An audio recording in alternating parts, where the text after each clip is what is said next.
In the Bani Israel, in the children of Israel, there was a very pious monk, a very pious priest, and all the time he would remember Allah, he would praise Allah all the time. So in that very town there were three brothers who had a beautiful sister. So these three brothers had to go to war. So they decided, what are we going to do with our sister?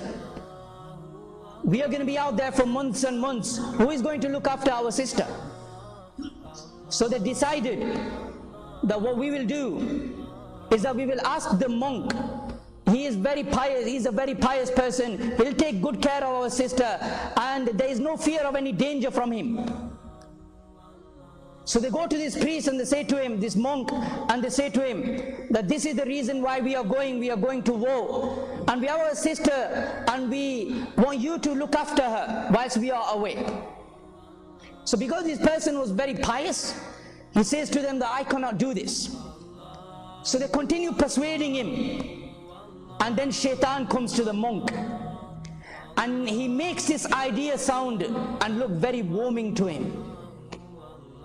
So the priest, this monk, he says, okay, I will look after her whilst you are gone. But there is one condition, that she will stay in the opposite house from where I stay. So she will stay in that side and I will stay on the opposite side. So I do not have to see her. So the brothers agreed. They left for war and they left their sister with this monk.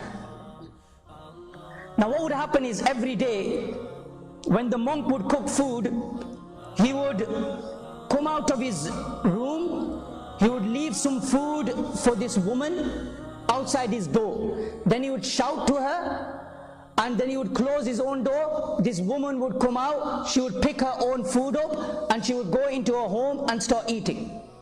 So this carried on for a period of time. Then the shaytaan comes to the monk again and he says to the monk that, do you really want her to go out from her house? When she walks from her home to your home to pick this food up, there someone might look at her. And because she is beautiful, someone might harass her. So why don't you next time leave the food outside her door instead of giving her the trouble of walking to your home to pick the food up? So for a period of time he did this.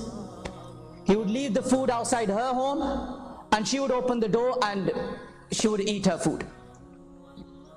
Then the shaytaan came to the monk again. And he said to the monk, you know, this is a sister and she is the only sister of three brothers and she's been stuck in that room. She's been like a prisoner in that room. So why don't you go and chat to her? Why don't you go and talk to her? So he goes there and for a period of time what he would do is he would sit outside the house, she would sit inside, and this is how they would talk. And he carried on for a period of time. And then shaytaan, he made him say things, romantic things. He put all these romantic ideas into him. He put all these lustful ideas into his heart. So the conversation from decent, it went to immoral. He started making lustful talk with her, romantic talk with her. And then the shaytaan gave him another idea. He said, you know, you're so far from her, she's on the other side, you on this side. Why don't you just go inside the house? So then he left his place of residence altogether. A person who would pray all day and all night, he would go to her home in the morning, talk to her, chat to her, keep her company, and then at night he would return to his house to sleep. So one day whilst talking, he commits zina with her. He commits zina with her. Look how shaitan is working, step by step, step by step. He committed zina with her, and later on they came to know that this girl is now pregnant.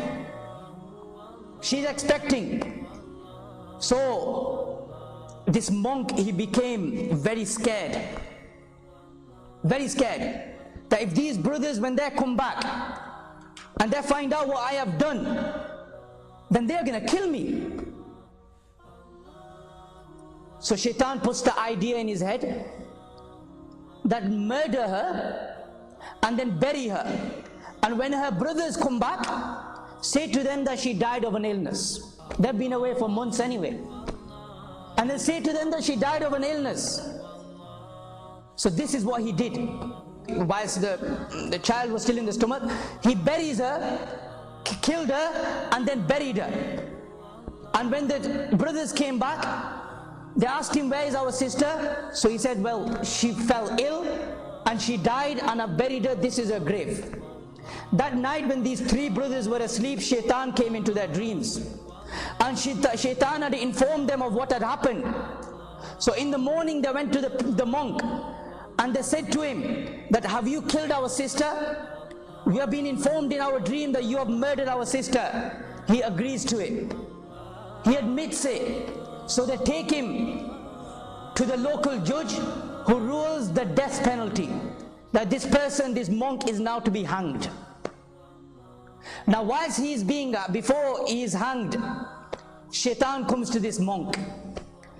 Allahu Akbar. And shaitan says to him that it was I who made this girl come to you.